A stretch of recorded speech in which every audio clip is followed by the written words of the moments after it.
Hey guys, Pastor Mike here, Connection Christian Church. Thanks for checking us out online. You know, with everything going on in our world today, we are so grateful that we have the type of media that we do and that we can offer the kind of content that we do. So if you'd like to check out one of our many messages or devotional series, you can do so at connectionchristianchurch.com. You can also access them through YouTube or our Facebook page. And then if you are willing, we also have a Connection Christian Church app. Just go to the App Store, download Tithely Church app, type in our name, and you can bring up that, and it'll have lots of content in there for you as well. And thanks so much for tuning into today's message. I hope that something that we share today encourages you in your faith, or supports you in your challenges, helps you to grow in your faith, or maybe even just challenges some of your preconceived notions. Something in it would light a fire for you. Now, we don't want this online content, as great as it is, to ever be used in place of the church. The church is a body of people, not a 1-hour service on a Sunday. And so if you can, we would encourage you to engage in a small group ministry, even if it's over Zoom or other technology, that you would find a way to be with God's people. As iron sharpens iron, so one man sharpens another. And we believe wholeheartedly in the ability of God's people to love on and encourage and support each other through difficult times, and to really help us in our faith to become more and more like Jesus. And so we would encourage you, if this is your first time checking us out, that you can also check us out in person. We are doing a number of things right now with requiring masks, as is the mandate in the city of Columbus, but we're also spreading out 6 feet apart, making sure that we sanitize everything. So trying to provide a safe, clean, healthy environment for you and your family to join us in person. If that's simply not an option for you, then by all means, continue to watch us online. We want to be here for you, and we're so glad that we can serve you in this way. Thanks again for joining us today. I hope you enjoy the message.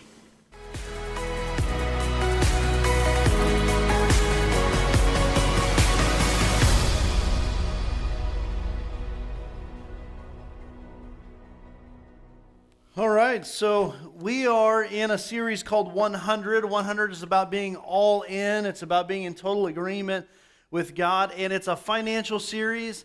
And I used to get stressed when I was talking about money because of all of the preconceived notions, but I actually get pretty excited when we talk about money. And one of the reasons is because I believe that it's not about what the church wants from you, but it's about what the church wants for you. We really want you to be able to be set free and to have peace financially. We want you to unlock even more of God's blessings in your life, and some of that comes from really trusting God with all that you've got. And I would just ask a pretty simple but profound question. If we don't trust God with our money, do we really completely trust God? And that can be a pretty sharp question, but it's one that needs to be asked. And so we've been going through this plan. It's a simple plan in concept, but it's a hard plan to really stick to. It's called a 10-10-80 plan. So how many, before we dive into exactly what that means, how many of you would say that you have absolutely no money problems whatsoever? Right? So there's a few people. Most of us would say, you know what?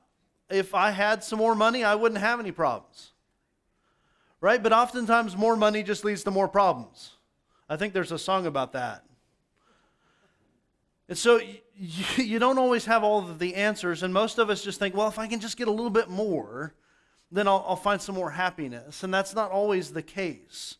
10-10-80 is about giving to God first. So the first 10% is the tithe, and that's literally what it means. It's a tenth.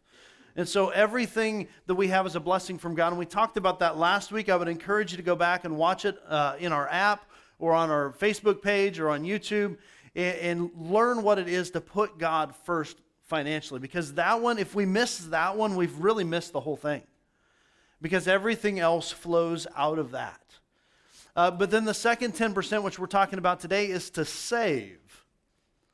And probably most of us could use a little extra help in that category as well. And then the last is our spending. We live on 80%. I believe that the last statistic I heard is that the average American lives on about 113% of their income. which means we're in debt, right? And that's not a good thing. But I thought I would do a little illustration to kind of show you what I'm talking about here. And so is there anybody here that likes Oreos? Any Oreo fans? I'm looking. I cannot believe that we don't have more Oreo fans than that. So I saw somebody in the back table here. Would you like some Oreos this morning? Golden ones. No, they're not golden. They're just regular Oreos. I mean, they're pretty awesome. No, they are not double stuffed, believe it or not. And I know that I'm about to speak heresy here, but I actually like the generic ones better than I like the Oreos. I know I'm weird, and I get that. And I'm completely okay with being weird. I've been weird most of my life. Emma, would you like to be my guest up here on stage this morning? So, Emma, I'm just going to ask you a few questions and give you some Oreos. Is that okay with you? Yeah. So I'm going to count out. You just eat them? So would it be okay if I gave you 10 Oreos? Yeah. Yeah? Can you hold out your hands? How many is that? 1, 2, 3. You need bigger hands. 4, Can we use the other hand? 5, Oh, you're still going to go. 7, 8, 9, 10. Okay, now hold still there. Don't drop an Oreo. So I want to ask you a very important question. Who gave you the Oreos? You. Awesome. And what do you usually do if somebody gives you a gift? I say thank you. Oh, you're welcome. I'm so glad that I was able to bless you with 10 Oreos. Now, how would you feel if I would say, can I have one of those Oreos? I would see if you had any, and if you didn't, I would share 5 because. Oh, you're going to be super generous. But I just need one, though, okay? Can I have one? Can I have one? Now, this is really awesome. And what maybe the rest of you guys don't see as much is that I have more Oreos. And so who is the giver of the Oreos? You. Right. And so if I give her 10, that's a huge blessing, right? Because without me giving her 10 Oreos, she had how many Oreos? None. And so out of gratitude, she says, thank you. And when I asked for one of them back, she gave it to me. No problem whatsoever. And that was really awesome. And because she was so generous and because she understood that I am the giver of all good things, then I give her a few more Oreos. Because you know what? If I can give her 10, what's to keep me from giving her more? Go share those with your friends. Thank you. And so we talked about this principle last week that he who is faithful with a little will be faithful with much, but he who is not faithful with a little will not be faithful with much. And so when we talk about 10 Oreos or $10 or $10,000 or whatever the case might be, whatever the number is, we understand that God is the giver of all that we have. And so let's dive into 1 Corinthians chapter 4, verse 7. And we did put out some Bibles there for you today. We'd kind of been holding off on doing that while COVID was kind of in its peak. But if you want those, if you want to download the Connection app, you can do that. Go to Untitled Church app, type in Connection Church, and we've got a sermon notes section there for you as well. But 1 Corinthians chapter 4, verse 7. And it says this, "For who sees anything different in you? What do you have that you did not receive?" Let me say that again. What do you have that you did not receive? If then you received it, why do you boast as if you did not receive it? In other words, why do you act like you did it all? Why do you act like everything that you have is because you are so great? No, the only reason that you and I have what we have is because it was given to us by God. All of our Oreos, right? Given by God. And so when God asks for 10% back, that's not really much of a deal, right? Because he gave us the entire stack. And it's so hard for us to really fathom this, though. I think this is one of the biggest challenges that we can face when it comes to finances, is actually trusting that 90% with God's blessing can be worth more than 100% without God's blessing.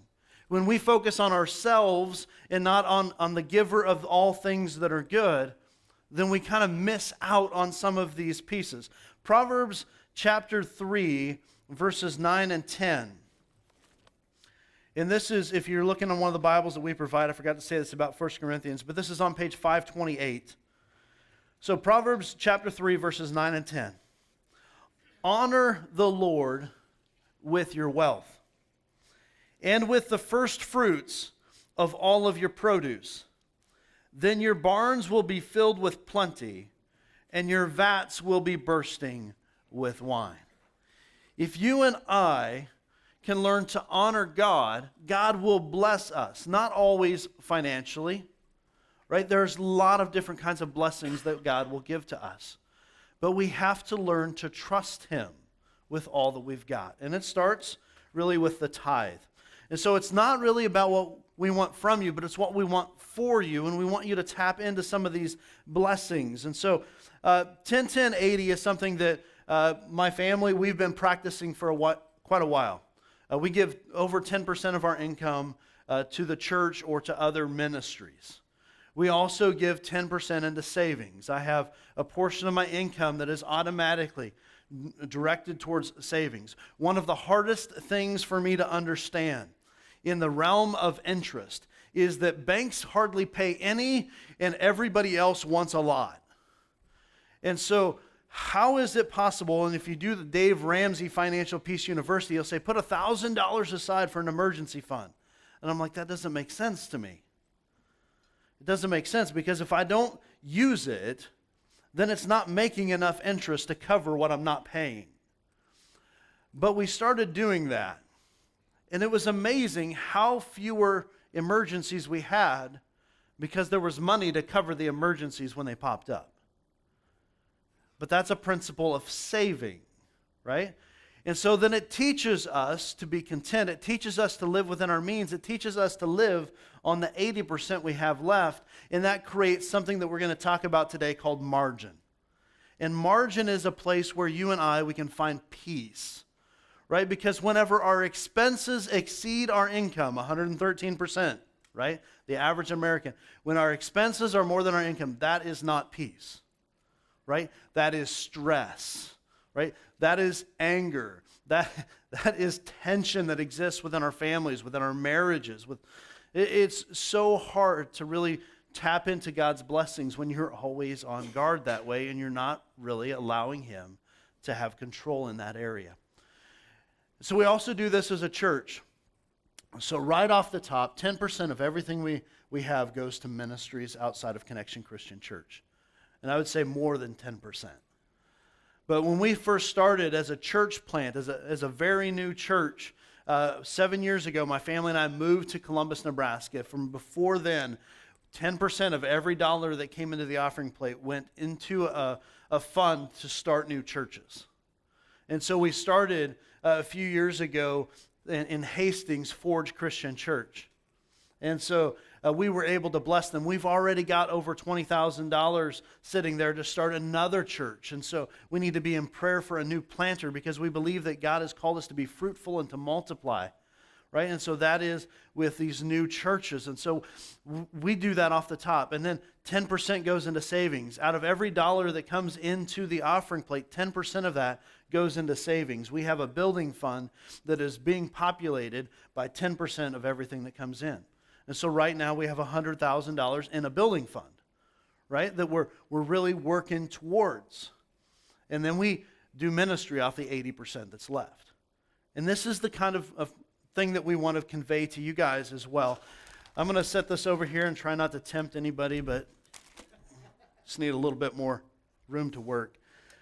And so how many of us, just by a quick show of hands, know that saving is a good idea?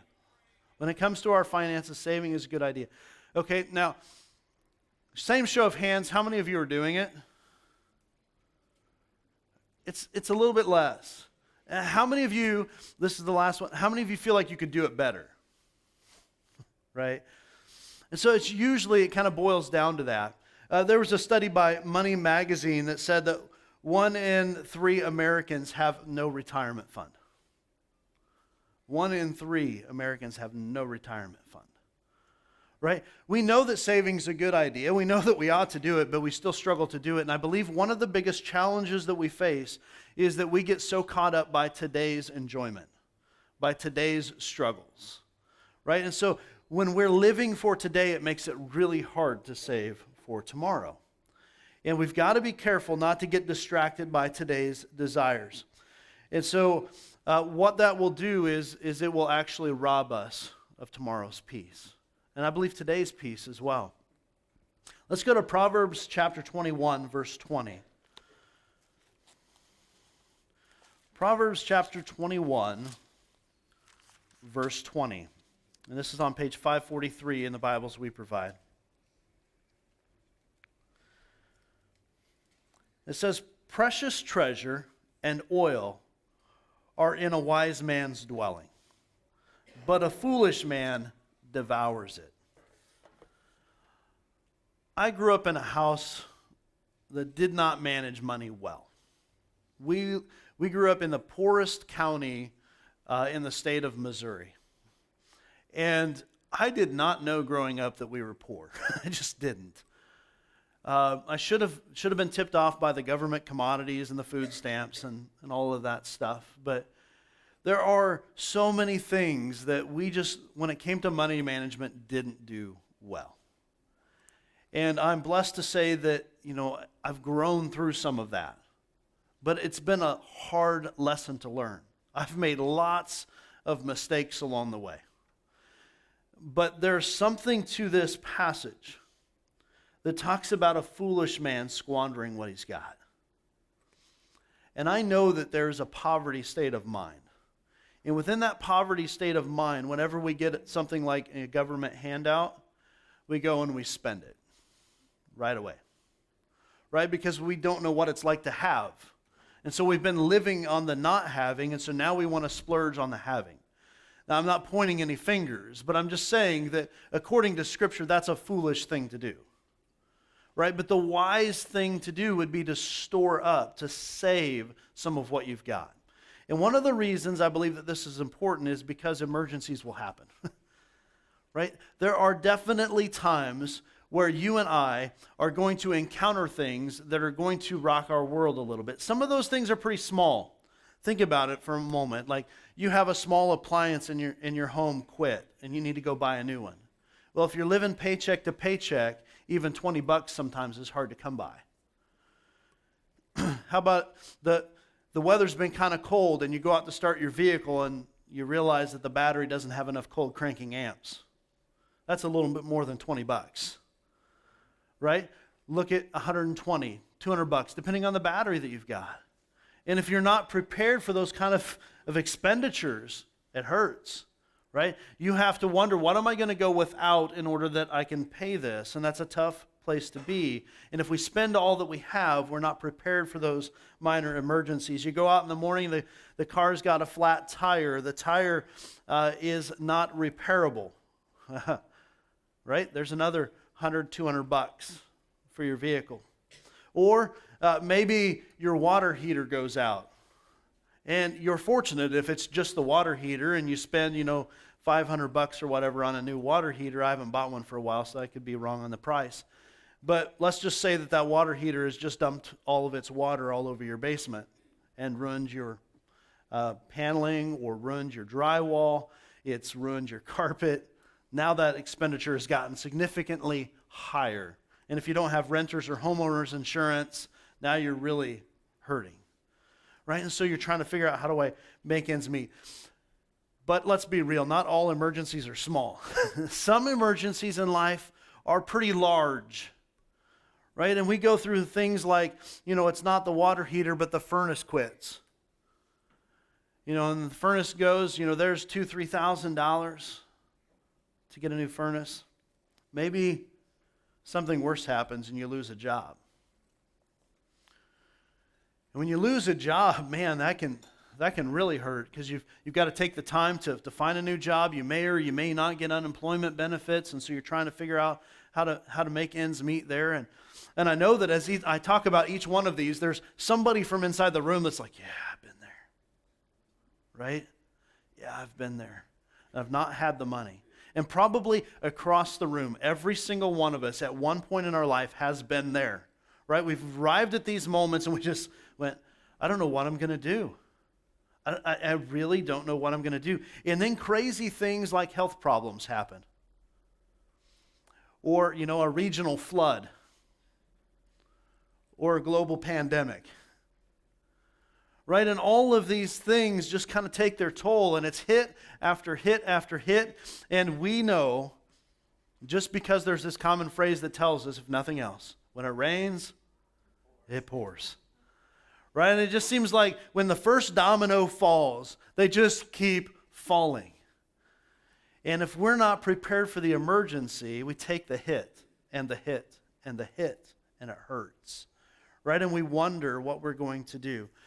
But I want to try to convince you today that if you would start by giving 10% to God and allowing His blessings to flow into your life, and if you start by putting 10% aside so that whenever those kind of things happen, that you would be better prepared, and it will teach you contentment, and you will find peace in living on the 80% because it's creating more margin in your life. There is a guy by the name of Joseph, Genesis chapter 41.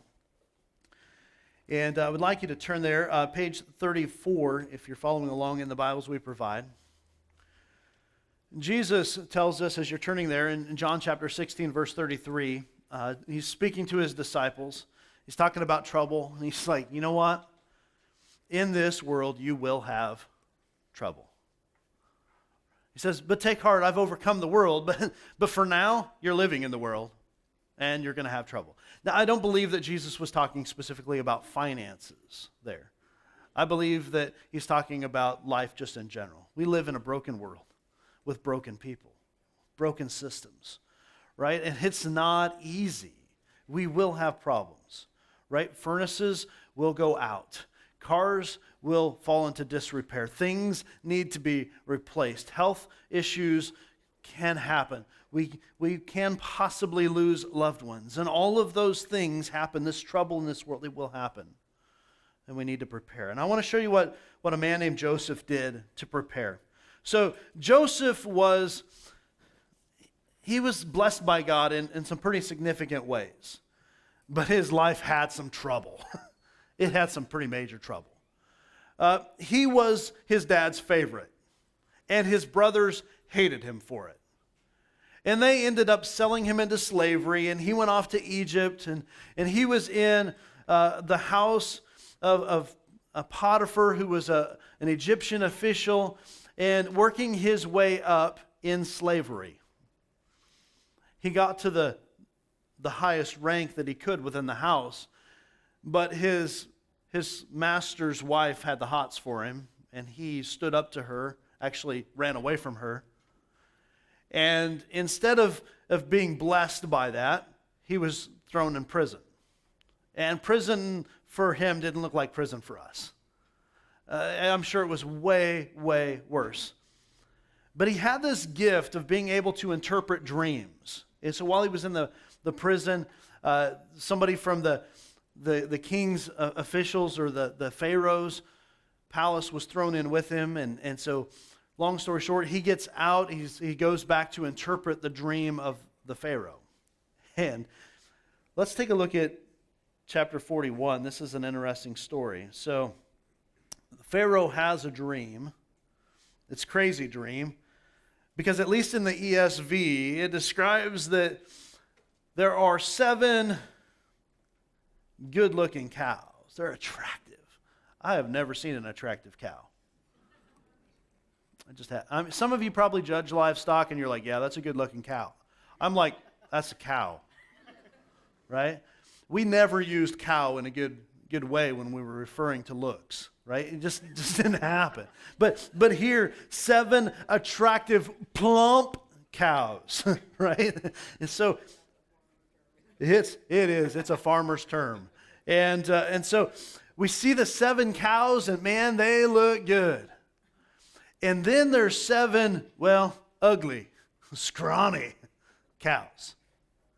And then the scrawny cows, because, they were malnourished, but the skinny cows eat the big cows. I can't imagine, like Pharaoh's like, what is this?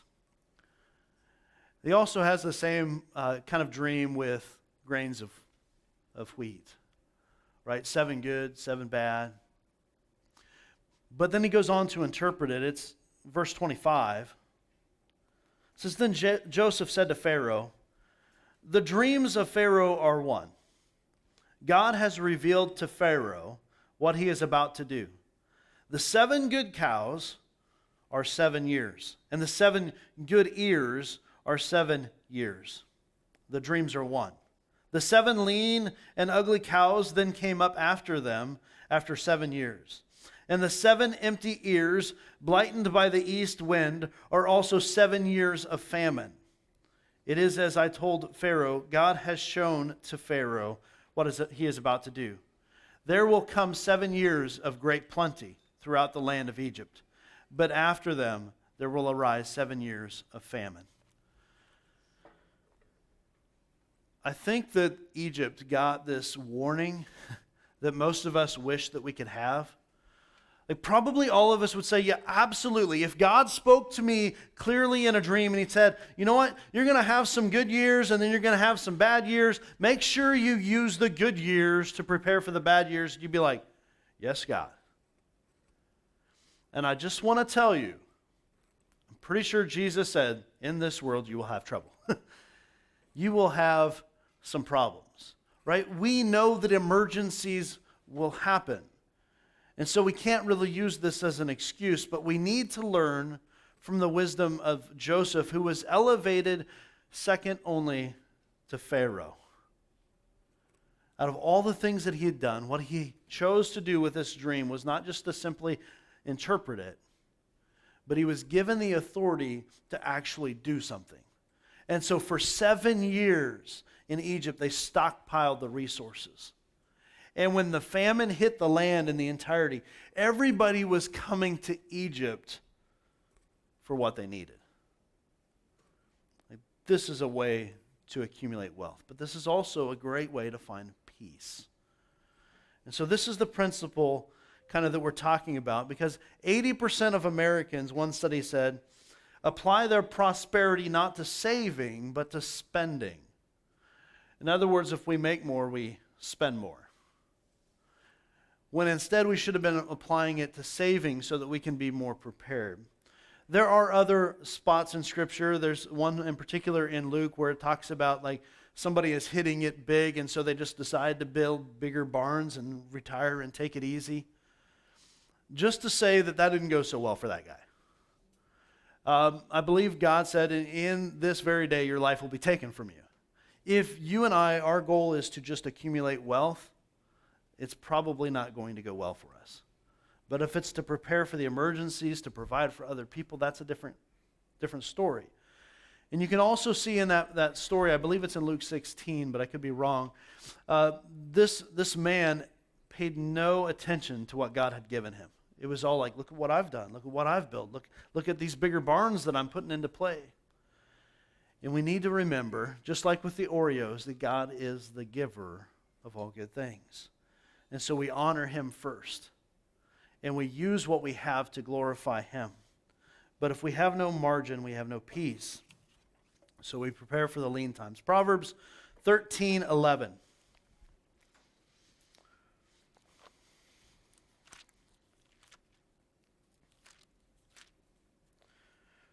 Proverbs 13:11, page 536.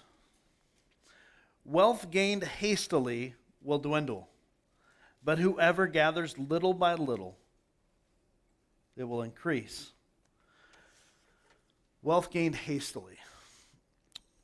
Probably the best way we can say this is most of the people, and I would say all, but I don't really know with totality, but most of the people who have hit the lottery have squandered the wealth. They hit it big, they hit it hard, and they spent, and what they didn't spend, everybody else was like piranhas coming in to find. Right? But the key to wealth building is little by little, to attain. And one could say that this, and I know that Dave Ramsey applies it this way, is like this could be the principle of compound interest. So not everybody in this room is into math. I get that. Right? But you have to have a good enough understanding of math to realize if compound interest is working for you, that's good. If it's working against you, that's bad. Okay, and I'll give you a little illustration. So, say you take $3 a day. $3 a day. Most of us, we could probably give $3 a day. That's why most commercials say, oh, just for so many dollars a day, you can support, an orphan in Africa or feed a sick puppy or whatever the case might be, right? Because most of us can afford $3 a day. It's a cup of coffee, it's whatever drink, that we're going out to grab. But $3 a day for 25 years, if we were just to save that, in 25 years, we'd have $40,000. It's like $40,000. I'd like to have $40,000. That'd be all right. $3 a day for 25 years. Now, if you do just kind of a basic investment with that, you'll have over $1 million at the end of that 25 years. That's crazy. And that's compound interest because you put the money in the bank and then you make interest, but then you add another payment and you make interest on that, but you also make interest on the interest that you've been given. And so as that interest rate accumulates, you continue to make more percentage on that. There's lots of different investments, and I'm not a financial advisor, and I'm not going to go down that road. But just to say that there is a principle of compound interest, something that we should pay attention to. I would also believe not just in the emergency fund, but in having 3 to 6 months of your salary on reserve. Why? Because emergencies happen, because jobs go away, because health problems arise. I was just talking to somebody last week who was laid off of their job, and because of the situation, they were not able to get unemployment, and they've been living off of their own dollar ever since. That's at the end of September. And so they were super thankful that they had 3 to 6 months income stockpiled that they could use. They didn't want to use it that way, but they were super blessed that they had it. So just another principle that maybe we might want to lean on. So create margin. And I'm going to give you some ideas. And some of the ideas you're going to be like, yeah, I can do that. And some of the ideas you're going to be like, you're crazy, man. You're probably right. But here you go. Principle number 1, make it at home. How many times do we go out and buy something that we could have just made at home? If you want to save money, if you want to create more margin, make it at home. Right? That applies to a lot of different things. I mean, it could be a cup of coffee in the morning, right? It could be a sandwich at noon, right? Make it at home. Second thing, buy it on sale. Buy it on sale. I am blown away when I walk into stores and see the sticker prices on things. And I can almost always guarantee you that I go to the sale rack first. Probably shows. I don't care, right? It's whatever. But I can tell you this, guys. At 42 years of old and starting financially not in a good place, we only have 15 years left to pay on our house, and that's our only debt. Right? So there are certain things that you just do. Dave Ramsey would say it this way: to live like no one else, you first have to live like no one else. And so be willing to make some of the tough choices. So buy it on sale. How about negotiate rates? I used to do this all the time with cable, right? Like every 6 months. Hey, by the way, you raised it again. And so you just call and negotiate rates. You shop around, right? Just because the first place you go to has one rate doesn't mean everybody has the same rate. Shop around. It's a good way to be. Pay cash, right? This is a principle that, especially if you're just starting out and trying to figure out how to get your money put back together, pay cash. One of the ways I've heard that explained is that you feel it a lot more. If you swipe plastic, you don't feel that. It's just like, it's whatever. Right? But you pay cash, you got 60 in your pocket, and this thing's going to cost you 40, and you realize you have 2 more weeks to go till you get paid again. It's like, I don't know if I want to pay $40 for that. Right? It just changes your perspective a little bit. How about downsize? This one gets a little bit harder. In America, we're always about getting bigger and better. But maybe what we actually need to do is go smaller, more economical. Something to think about. How about sell stuff?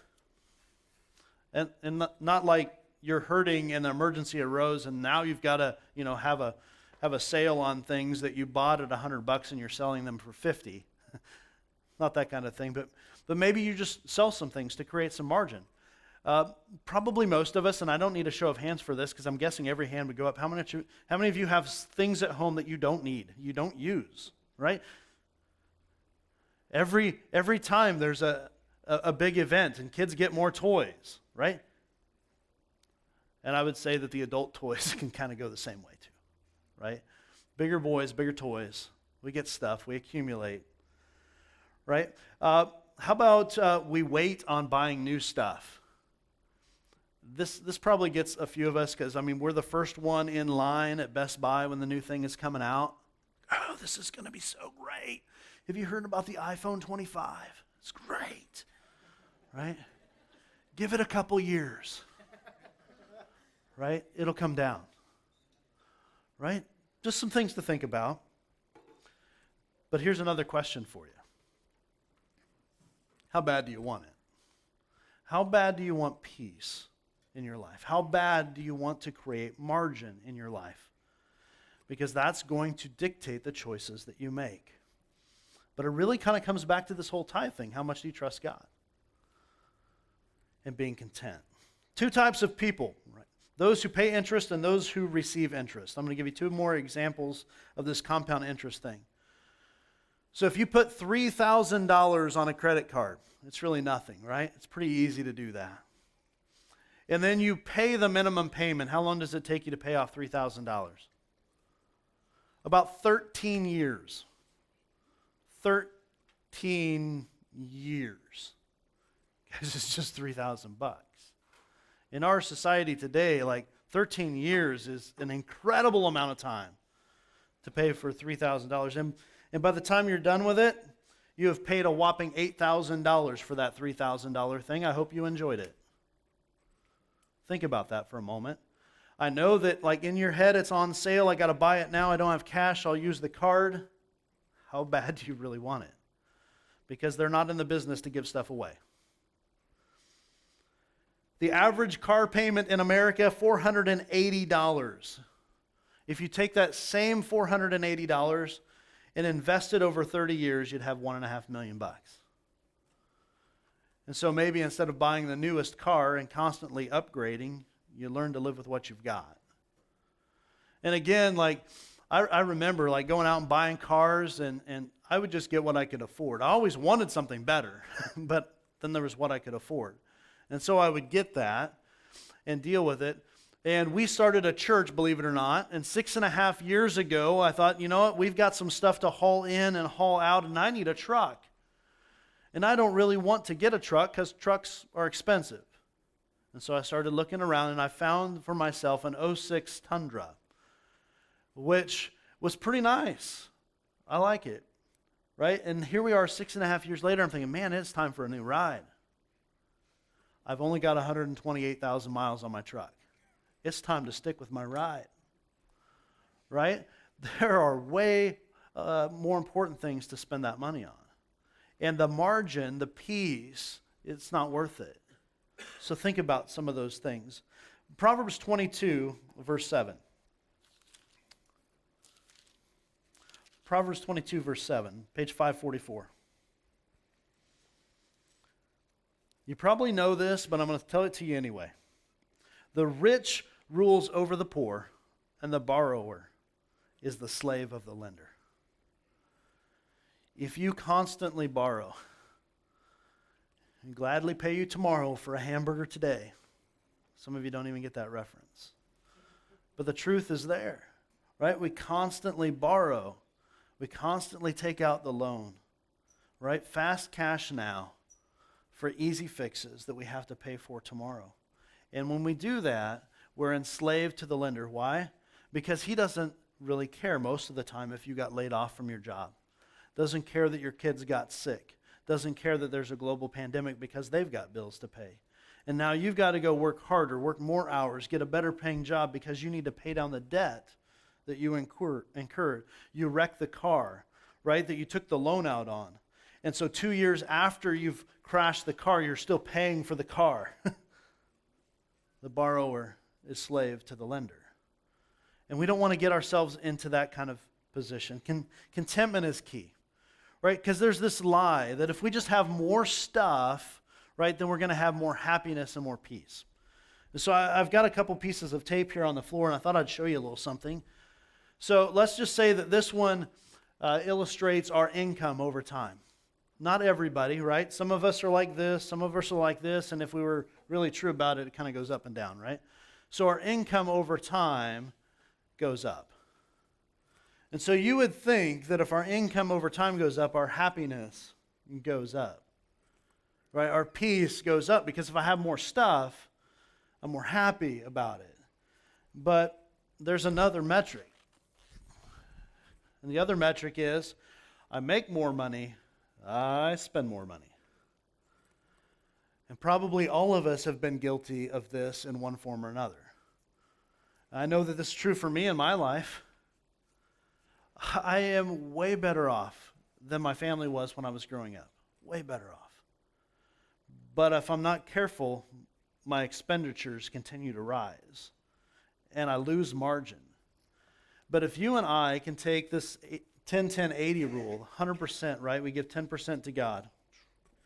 It creates a little margin. If we put 10% in savings, it creates a bit more margin.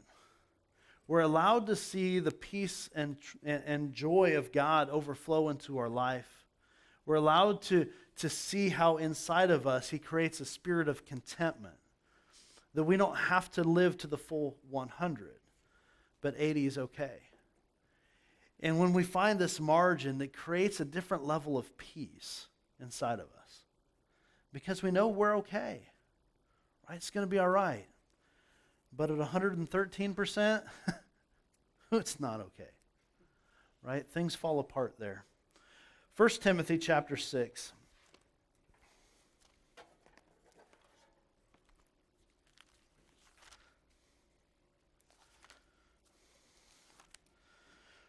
First Timothy chapter 6, verses 6 through 10. But godliness with contentment is great gain. But godliness with contentment is great gain.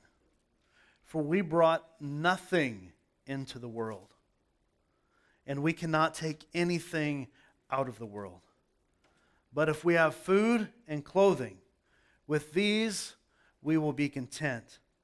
But those who desire to be rich fall into temptation, into a snare, into many senseless and harmful desires that plunge people into ruin and destruction. For the love of money is the root of all kinds of evils. It is through this craving that some have wandered away from the faith and pierced themselves with many pangs. Because people have not used money the way that God would want them to use money. That they have not been content, that they've always been craving more. This pursuit of more has actually led them away from God and away from God's blessings. And this is not what we want from you. So the lie is, if I have more money, I can buy more stuff, and I can be more happy. But the truth of the matter is, that's not the case, right? That we have to have more margin, and when we create the more margin, we find more peace. And with that peace comes happiness. But I think the greatest word for me in the whole thing is contentment. Elsewhere in Scripture, Paul says in Philippians, I've learned the secret to being content in any and every situation. Okay, so many times, let's just be real, we are materialistic. We want stuff. We want happiness. We want the quick fix. And what God wants for us is for us to be content. And I believe that that contentment is anchored in putting God first in everything. And when we do, and His Holy Spirit invades our life, peace and joy that we couldn't buy fills our life. And because we have this peace and joy, we have a contentment that most people couldn't understand. Like, I'm okay. I'm doing all right. And so God's blessings, contentment, joy, peace, I wish those upon you. So what's your next step, though, through all of this? I've given you a lot of different passages. Hopefully you go back and you look those up. You find them in their context, right? But I want you to know this. You need to find a way to create margin in your budget. And it's going to start with putting God first. If you haven't watched the message from last week, I encourage you to do so. Maybe that's your next step. And you go back and figure this out. Maybe it's to put 10% aside into savings. Maybe it's to put an emergency fund there, right? Whatever the case is, like come up with a plan. A common word that we use to associate this with is SMART. Specific, measurable, attainable, realistic, and timely, right? Come up with a plan. Execute the plan. Work the plan. Allow yourself to be in a better position so when the emergencies happen, when the toaster quits, or when your car quits, or when life falls apart, you're better equipped. But you're also better equipped because you know that regardless of everything that's going on in your life, that God works for the good of those who love Him and who are called according to His purpose. And I pray those blessings over us here this morning. Father. Hey, thanks for joining us again for today's message. As I said before, you can check out our many messages online at connectionchristianchurch.com. Visit our YouTube page or Facebook. You can also download that app in the App Store. If you have any questions about that, just simply post a comment below and we will do our best to get back to you. Check out the website. There's tons of content out there. Great information if you want more information about Connection Christian Church or about taking the next steps with your faith. And by all means, click on those links that we post in the video. It helps us to know that you're watching. It helps us know what changes God is bringing about in your life, and we want to join you on that faith journey. If you would like to give to the ministry of Connection Christian Church, and we would, by all means, we would encourage you to do so. It's a great way to let God know that He's number one in your life, and it's a great way to support us in the mission that He's set us out on. And so you can do so by going to connectionchristianchurch.com and click on that donate button. You can also find that link here in the comments section of the video, and you can do it through our app as well. So many different ways that you can contribute online. You can even set that up to reoccurring and be able to bless the ministry at Connection Christian Church that way. Guys, we love you and we appreciate you. Have a great day.